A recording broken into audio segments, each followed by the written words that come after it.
মৃত্যুর ৪০ দিন পূর্বে মানুষ ৩টি স্বপ্ন বারবার দেখবে।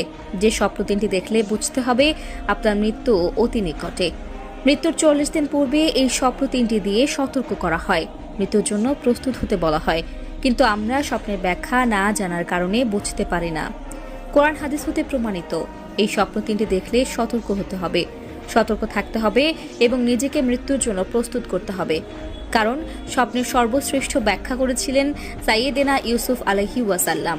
আর এখন বর্তমান সময়ে স্বপ্নের ব্যাখ্যাকার একেবারে নেই বললেই চলে। স্বপ্ন হলো নবুয়তের ৪৬ ভাগের এক ভাগ।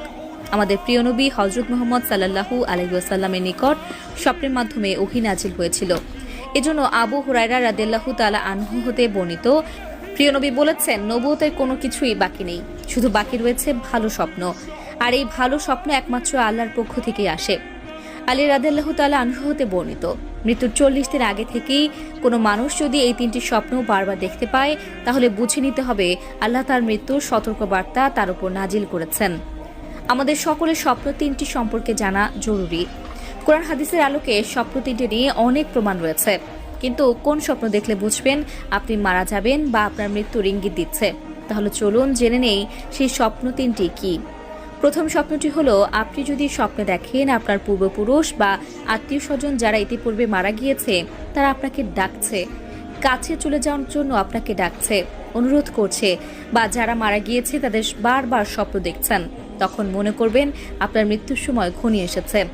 দ্বিতীয় নম্বর স্বপ্নটি হলো, আপনি যদি স্বপ্নে দেখেন আপনার মুখ থেকে একটি পাখি বের হয়ে গিয়েছে আর সেই পাখিটির ছটফট করতে করতে আসমানের দিকে চলে গিয়েছে, তাহলে বুঝতে হবে আপনার মৃত্যু অতি নিকটে। ৩ নম্বর স্বপ্নটি সম্পর্কের আমাদের জানাটা অনেকটা জরুরি, কারণ দুঃস্বপ্ন মনে করে আমরা অনেকেই এড়িয়ে যাই। স্বপ্ন দেখলেই আমরা তা উড়িয়ে দেই, কারণ আমরা দুনিয়ার মহামায়ায় পড়ে মৃত্যুকে ভুলে গেছি। কিন্তু এই কথা সত্য, সকলকে একদিন মৃত্যুর স্বাদ গ্রহণ করতে হবে।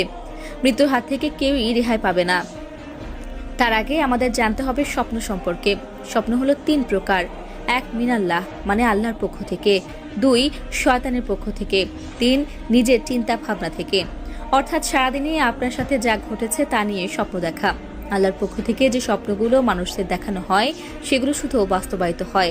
আল্লাহর দেখানো স্বপ্নগুলো আপনার ভবিষ্যতে নির্দেশ দেয়। এছাড়া যেসব স্বপ্ন প্রতিনিয়ত দেখি সেগুলোর কোনো যৌক্তিকতা নেই। হযরত আলী রাদিয়াল্লাহু তাআলা আনহু হতে বর্ণিত, কোনো মানুষ যদি এই ৩টি স্বপ্ন বারবার দেখতে পায় তাহলে বুঝতে হবে তার উপর মৃত্যু